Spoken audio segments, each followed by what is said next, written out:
That's my home. What's your home? The sun was relentless that afternoon with the kind of oppressive heat that made the very air seem to tremble and the road ahead shimmer as if it were on fire. Grace had no idea that before the sun would set, her entire world was about to change forever. She was inside her mother's small wooden stall, methodically arranging water sachets and cheap biscuits into neat rows, recounting coins for a second time because every single naira counted. It was then that an old woman made her way slowly down the dusty path, stopping directly in front of the shop. The woman said nothing. She didn't ask for money. She didn't request any water. She merely lowered herself onto the low concrete ledge across from the stall and stared into the distance as if watching a memory only she could perceive. She stayed there unmoving from morning until evening. People walked by. Motorbikes roared past. Children darted across the street. The sun ascended to its peak and then began its slow descent, but still she sat. Grace was completely unaware that the silent woman sitting just outside her mother's kiosk was one of the most affluent women in the entire country. And the woman in turn had no idea that the poor girl selling peanuts from inside that cramped stall was the very daughter she thought she had buried 23 years ago. If this story resonates with you at any point, please be sure to subscribe, like the video, and leave your thoughts in the comment section below. Because the tale you are about to hear is not simply about wealth and poverty. It is a story of destiny, of betrayal, and of a truth that refused to remain buried. Grace Okafor was 23 years old. Just 23, but experience had already chiseled a deep maturity into her eyes.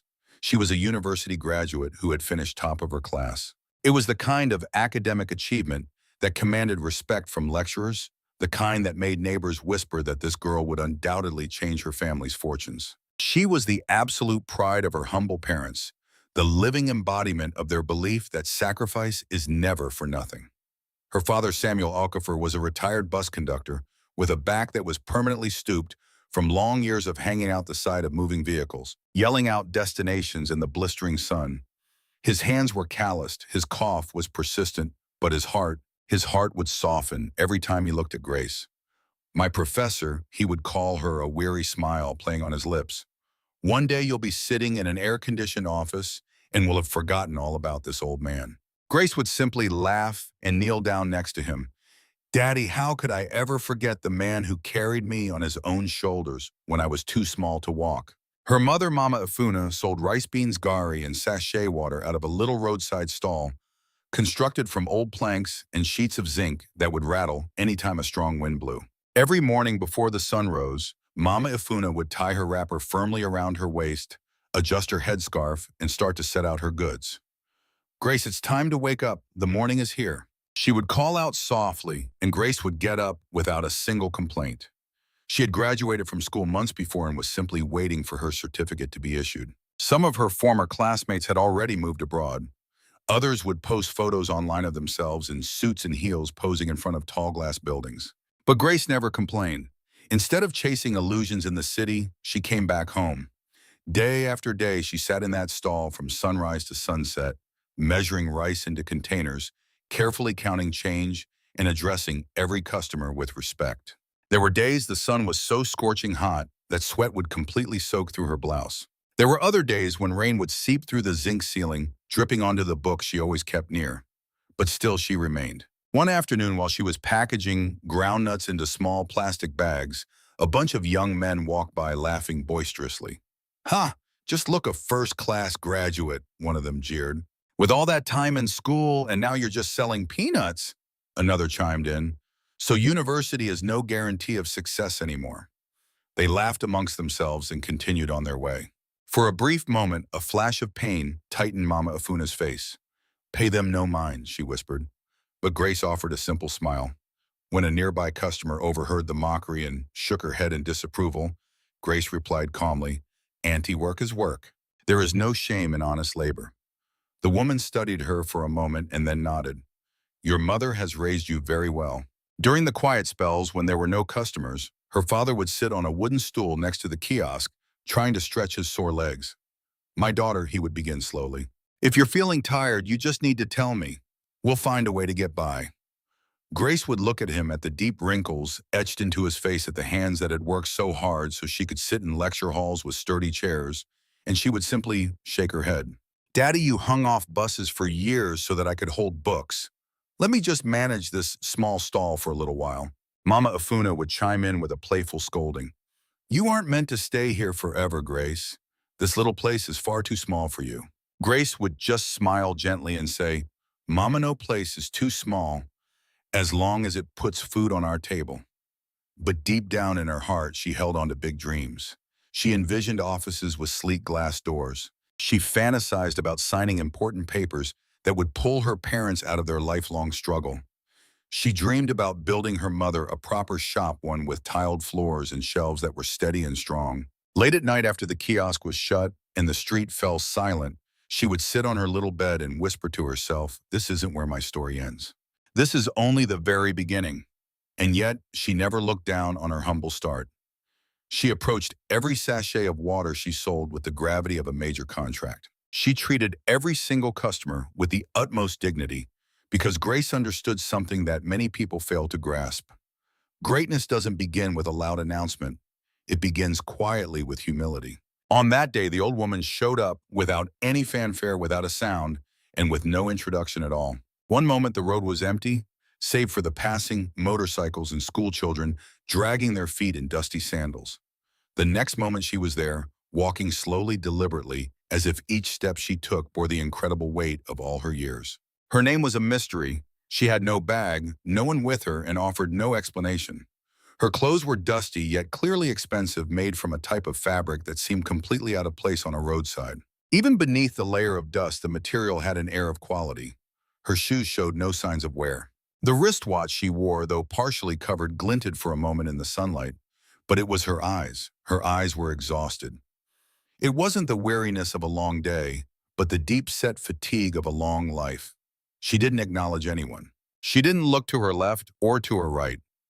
She just arrived at the space in front of Grace's mother's kiosk and sat down slowly and gently, like a person lowering themselves into a distant memory. She set her gaze on nothing in particular, just an empty patch of ground across the road, and she stayed right there.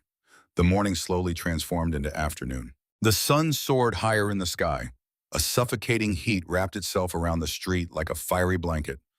Customers came and went. A few of them glanced at her with curiosity. Most just ignored her presence. But she remained perfectly still, not moving to get a drink of water, not to wipe away sweat, not even to change her posture. Grace watched her closely from within the kiosk, pretending to be busy counting change, but stealing glances every few seconds. Mama, Grace whispered under her breath, that woman has been sitting there since this morning. Mama Afuna peeked out through a gap in the wooden wall. Perhaps she's only resting, she mused, though her tone lacked conviction. The hours dragged on as the shadows stretched and warped. Yet the woman remained a still and silent figure, like a sculpture set down by an unseen force. A heaviness began to settle in Grace's heart. This kind of silence felt deeply wrong. It wasn't the silence of defiance or pride, but the profound quiet of someone utterly lost. As evening approached, Grace couldn't bear it a moment longer. She dried her hands on her apron and emerged from the kiosk. The air had a slight chill, but a thick tension still tightened around her chest. She cautiously made her way toward the woman. Ma'am, she began softly, stooping a little to soften her voice. Ma'am, are you all right? The woman's head turned with an unnerving slowness before she removed her dark sunglasses. For just an instant, their gazes connected. Grace saw everything in that moment, the agony, the confusion, and a vast hollow emptiness. The woman studied Grace's features intently, as if looking for a hidden clue. Then, without uttering a word, she slid the glasses back on. Silence fell once more. There was no reply, no explanation offered. Grace was left standing there, feeling out of place. She shifted her weight from one foot to the other. Maybe she didn't hear me, she whispered to herself. After waiting a few more seconds, she returned to the kiosk, but her thoughts lingered outside with the quiet stranger. Moments later, her conscience wouldn't let her be. She stepped out once more, this time kneeling a bit closer. Her voice was even softer. Ma'am, have you eaten anything today? The question hung in the atmosphere like delicate spun glass. At first there was no response. Then the woman's lips quivered almost imperceptibly. Her fingers clenched the fabric of her wrapper just a little tighter. Grace saw the change in her breathing. It was shallow and erratic. When she finally spoke, her voice was a fractured whisper barely carried on the breeze. I think I am lost. She paused, swallowing hard against a lump in her throat. I have been walking for days. I can't find my home. Her voice shattered on the final word. Can you help me? I promise I will reward you. Reward. The word felt so out of place in the dusty roadside air. Grace almost smiled, not with amusement, but with sheer bewilderment.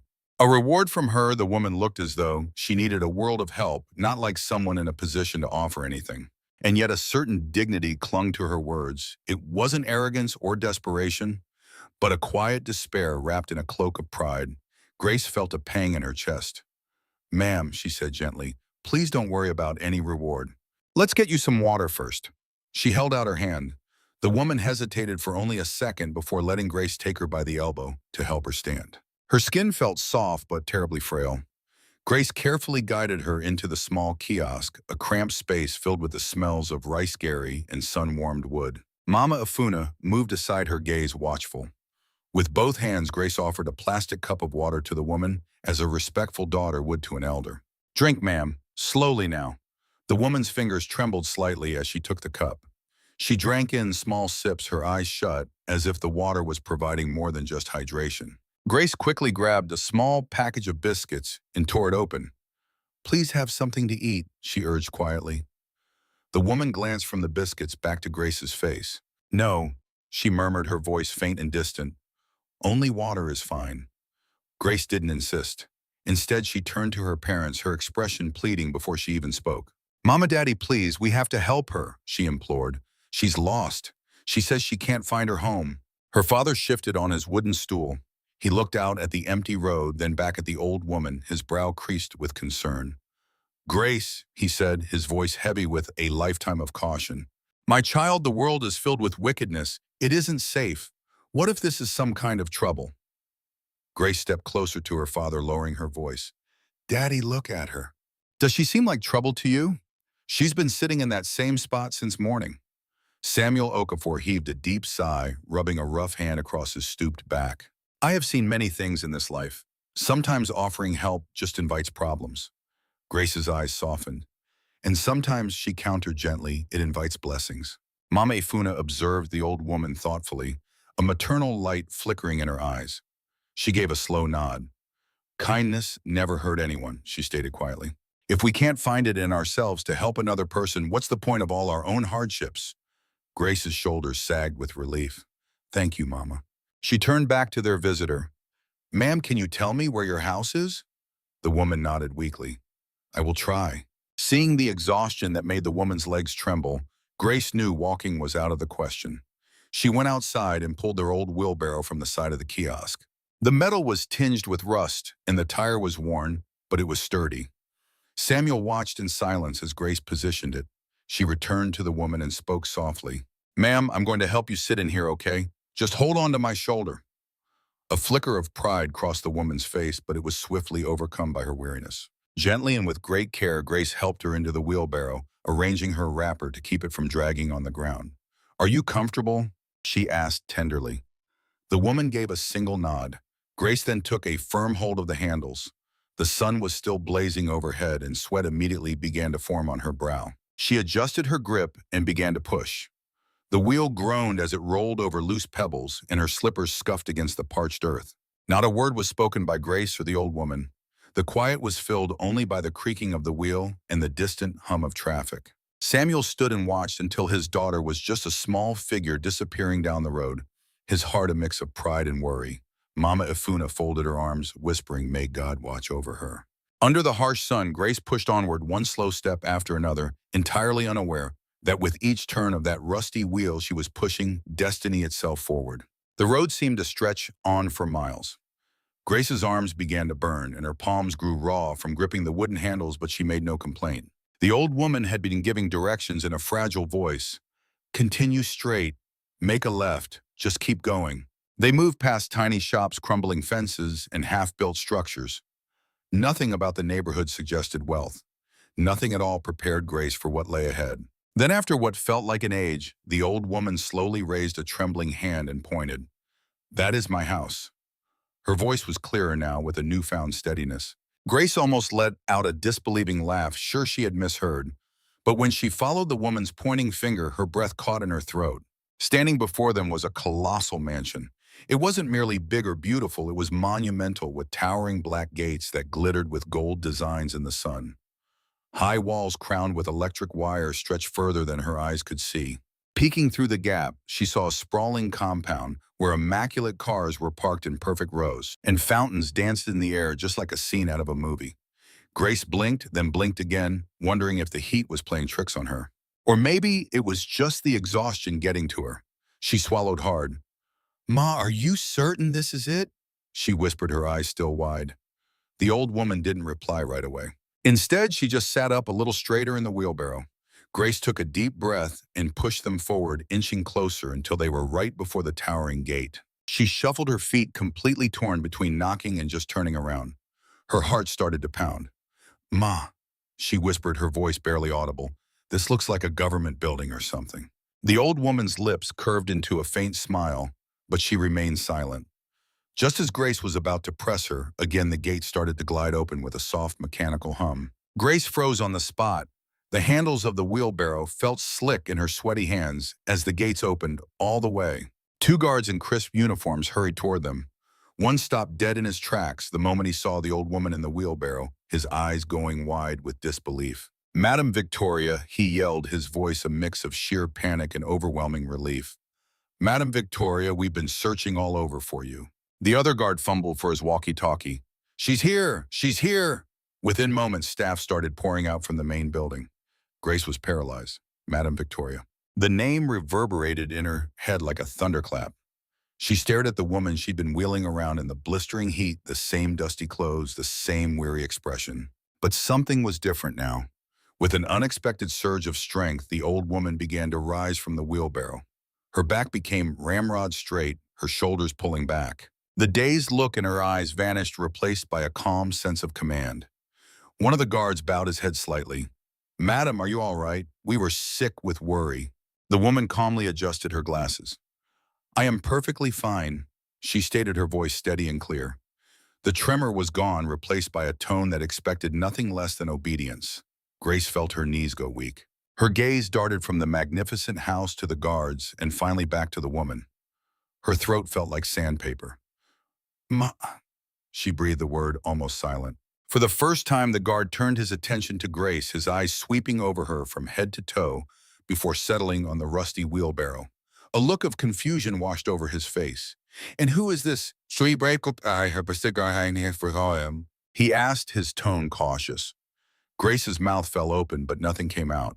Her heart was hammering so hard against her ribs it felt deafening. That's when the old woman, Madame Victoria, slowly turned her head to face Grace. Their eyes locked once more, but this time the woman's gaze held no trace of confusion.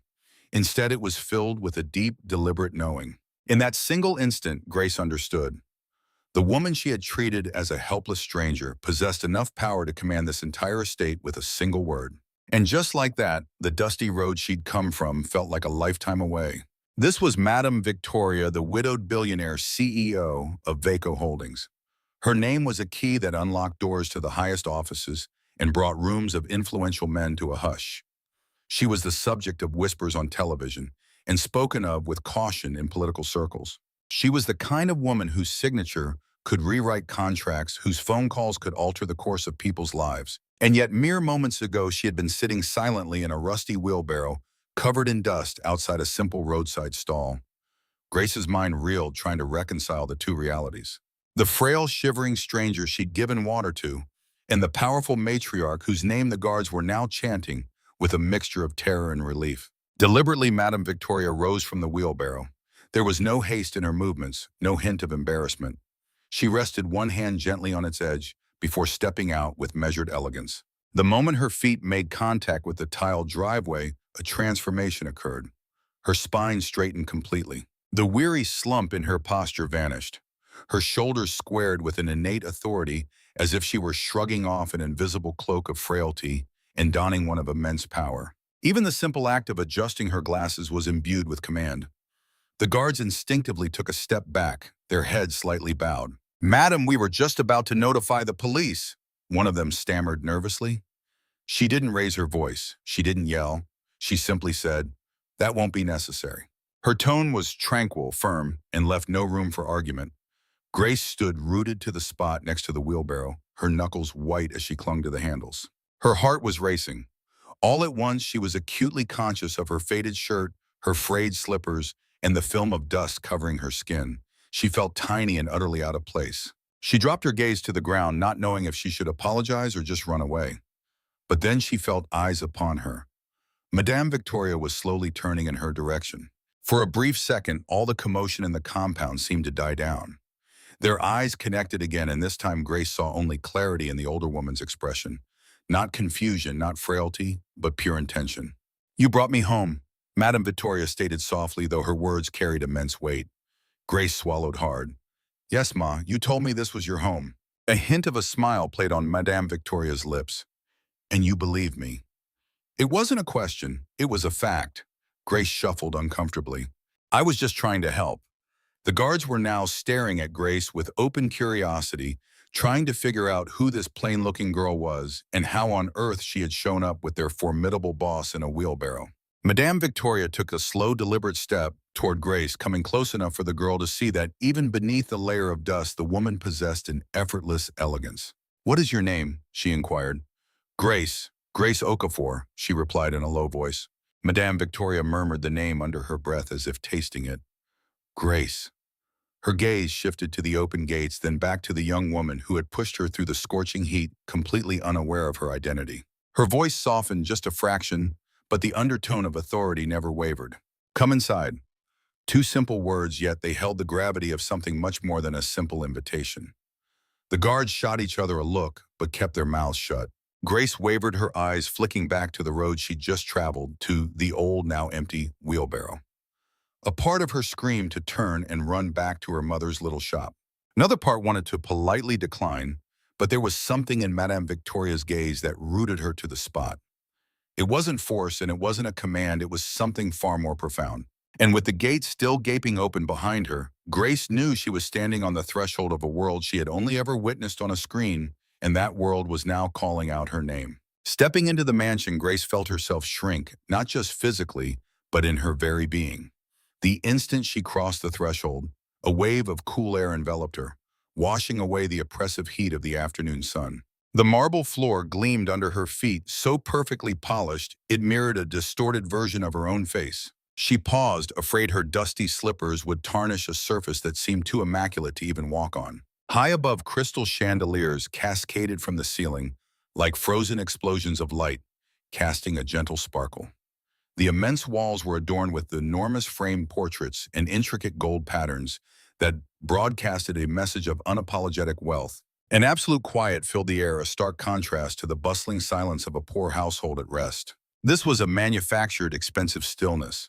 Grace unconsciously clasped her hands, trying desperately not to appear intimidated. "Jesus," she breathed out before she could catch herself. A member of the house staff glanced over, then quickly averted his eyes. She felt completely exposed, like an intruder in a world where she didn't belong. Her mind jumped to her mother's small stall, the splintered wooden shelves, the earthy smell of Gary, the web of cracks on the plastic chairs. It felt as if two separate universes had just violently collided. "Relax," Madame Victoria's voice gently sliced through her thoughts. It was steady and calm, a world away from the trembling plea for water she'd heard just hours ago. Grace straightened up instantly. "Yes, Ma." She lingered by the entrance, uncertain if she should sit or stand. The sofas in the vast living room were a creamy white, looking far too soft and pristine for someone like her. She wouldn't dream of going near them. Madame Victoria moved across the marble with an effortless grace, her every step echoing softly in the grand open space. She removed her glasses, passing them to one of the staff. "Leave us," she said in a low voice. There was no command, no drama, but within moments the room was empty. The large doors closed with a soft thud behind them, and the silence returned. Madame Victoria lowered herself onto one of the opulent sofas, her posture perfect, her expression unreadable. She folded her hands in her lap and looked Grace straight in the eye. "Come closer," she invited softly. Grace had to swallow. She took a cautious step forward, the shuffle of her slippers on the marble sounding deafeningly loud in the quiet. She stopped a respectful distance away. "You can sit," Madame Victoria added. Grace shook her head in a hurry. "It's all right, Ma. I'm fine standing." Madame Victoria regarded her for a few moments, then gave a slight nod, as if she understood something left unsaid. The light from the chandelier shimmered off the polished furniture, painting soft shadows across the room. Grace's heart continued to hammer in her chest. She felt like she'd wandered into a dream she couldn't comprehend.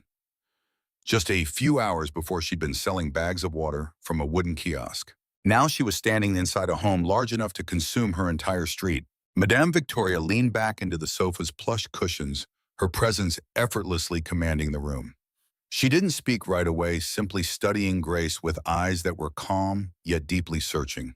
Grace shifted her weight under the intensity of that gaze. "Ma, are you feeling any better now?"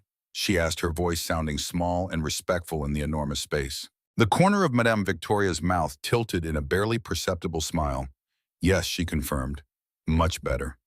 The quiet stretched out once more, but this time it was heavy with unspoken meaning, not discomfort. Grace couldn't articulate it, but standing there bathed in the glow of crystal lights and surrounded by gleaming marble and quiet opulence. It felt like she wasn't just in a mansion. She was on the threshold of something immense, and Madame Victoria, sitting so calmly before her, looked like she was about to open the door, and for the first time she spoke fully. Her voice started out firm, but as she spoke, tiny cracks began to show, like fine fissures in glass. "My husband was killed in a car accident 24 years ago." She paused, and for that second the mansion felt smaller, as if grief itself had just walked into the room. Grace's heart pounded. She took a tentative step forward, not knowing if she should speak, not sure if she was even allowed to breathe. "We had only one child," Madame Victoria went on, her fingers laced together in her lap.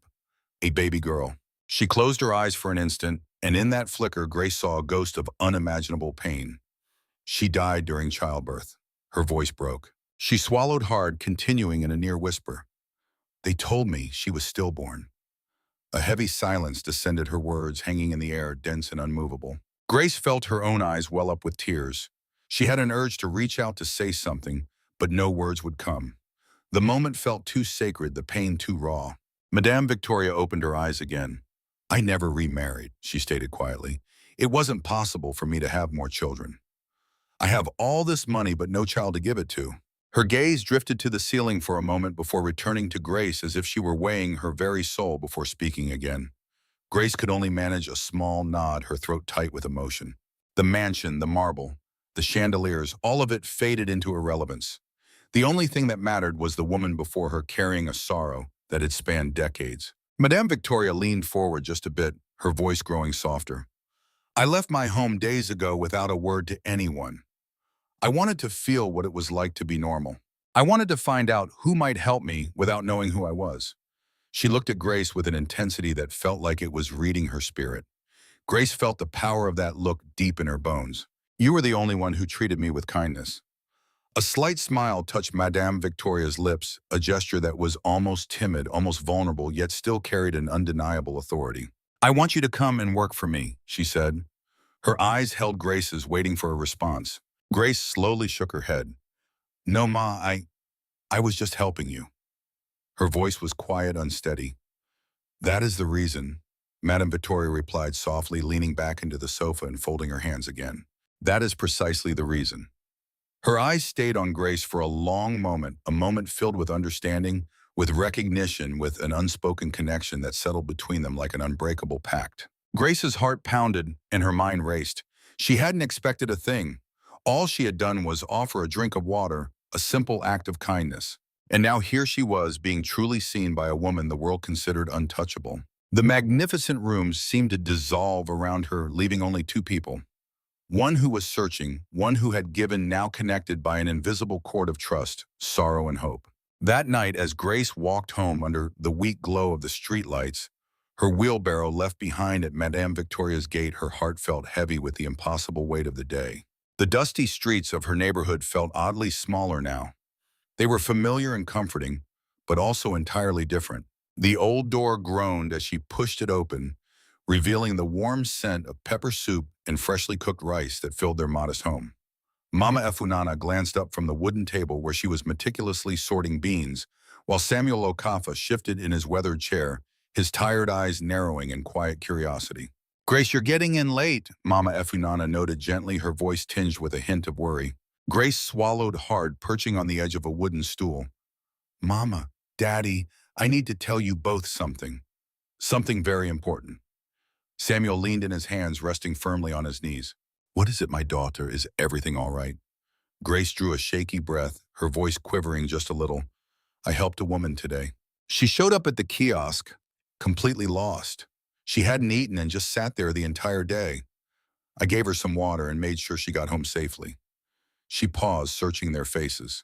Her name is Madame Victoria. She's that billionaire widow who owns Veo Holdings, the one you always see in the news and magazines. She's asked me to come and live with her for a couple of weeks before I start my job with her company. For a long moment, the only sound in the room was the faint crackle of the fire. Samuel's jaw dropped, then snapped shut. Mama Efunana just blinked, her mind struggling to catch up. Grace, are you telling us that the woman you helped today invited you into her mansion? Samuel finally managed to ask, his tone thick with disbelief. That same woman, a billionaire, wants you to stay in her home. Grace nodded, fighting to keep her composure. Yes, Daddy. I thought to. I honestly don't know why, but she told me I was the first person who had shown her any real kindness. She wants me there for just a short while before I begin the job. Mama Efunana's lower lip quivered as she reached out to squeeze Grace's hand. My child, are you certain this is real? I swear it, Mama. She was completely serious. I didn't go looking for anything. I only helped because she seemed like she needed it. Samuel sank back into his chair, rubbing his face with his hands. I just don't know, Grace. Things like this, they just don't happen to families like ours. He shook his head slowly, deep lines of worry creasing his forehead. Mama Efunana offered a weak smile, her eyes shimmering with unshed tears. My dear child, every now and then life surprises you. Perhaps this is the miracle we've been praying for all this time. She looked over at Samuel. We can't hold her back. If Grace feels this is right, we should let her go. She's always had a kind heart. We need to trust her instincts. Samuel let out a long, slow breath, the tension in his shoulders easing just a bit before he finally nodded. All right, Grace. If your mother agrees, then you have our support. But you must be careful, my child. And don't you forget who you are. A grateful smile spread across Grace's face. I promise, Daddy, I'll be so careful. I'll visit as often as I can, and I'll do everything to make you proud. That evening, lying in her small bed and listening to the gentle hum of the neighborhood settling down for the night, Grace was caught between a thrill of excitement and a deep-seated fear. She was about to enter a reality entirely foreign to her own, a place of marble floors, crystal chandeliers, and wealth beyond her wildest dreams. But she made a silent vow that no matter how far her journey took her, she would always remember the little kiosk, her parents, and the lessons of humility and compassion that had been her guidepost through life. The days went by. At night, the mansion was still, but sleep eluded Madame Victoria. She lay in her enormous bed, the cool silk sheets a stark contrast to her racing thoughts as the chandeliers painted faint dancing shadows on the high ceilings. Her mind simply would not quiet down. Memories of lost years, of vast, empty rooms, and the oppressive silence of her own home washed over her in relentless, heavy waves. And then there was Grace. Every time she glanced at the young woman, she felt a familiar ache deep inside her. Those eyes were so vibrant and full of life, yet so gentle. That smile, a soft, genuine curve of her lips that was equally at ease with immense wealth and humble poverty. And the way she tilted her head ever so slightly when listening, as if trying to recall the tune of a forgotten lullaby. It was as though her own past had materialized, taken on a human form, and was now standing quietly right in front of her. She found herself just staring at Grace over the breakfast table in the library, even as the girl was simply organizing files or serving tea. Every single movement, every gesture seemed to be an echo of someone she'd lost a lifetime ago. Madame Victoria would rub her temples, trying to dismiss the feelings, trying to write it all off as a strange coincidence. But a part of her knew it wasn't. It felt like she was looking at a ghost, a memory she had tried to bury beneath layers of grief, fortune, and time itself. And now here was that memory, alive, breathing, and reopening a wound she had silently carried for 23 long years. She couldn't bring herself to speak about it, not yet. She couldn't allow anyone to see the growing suspicion, the fragile hope that was starting to bloom in her heart. But with every soft laugh from Grace, every thoughtful furrow of her brow, every kind word she offered to the staff, Madame Victoria felt an undeniable connection that she could neither explain nor resist. A whisper in her soul insisted this girl was more than just a kind stranger. She felt familiar, far too familiar. One evening, the mansion was filled with the sound of light-hearted laughter. Grace had just finished recounting a funny story from her university days, and her natural warmth had even brought smiles to the faces of the staff standing quietly in the background. As she laughed, she leaned back in her chair and tossed her head, causing a single strand of her dark hair to fall unnoticed onto the gleaming floor. Madame Victoria, who had been observing from the other side of the room, saw it instantly. She leaned down discreetly, her fingers retrieving the single strand. She tried to hide the slight tremor in her hands as she held it up to the light. Something deep within her stirred. It was an echo that had grown too loud to ignore. She did something she hadn't had the courage to do in 23 years. She placed a call to a private lab. She sent the hair sample. She ordered a DNA test, all of it done alone in absolute secrecy. She knew it was a tremendous risk. What if she was mistaken? What if her memory had been warped by years of longing? What if this desperate hope was about to lead her to utter ruin? But a force deep in her spirit wouldn't let her back down.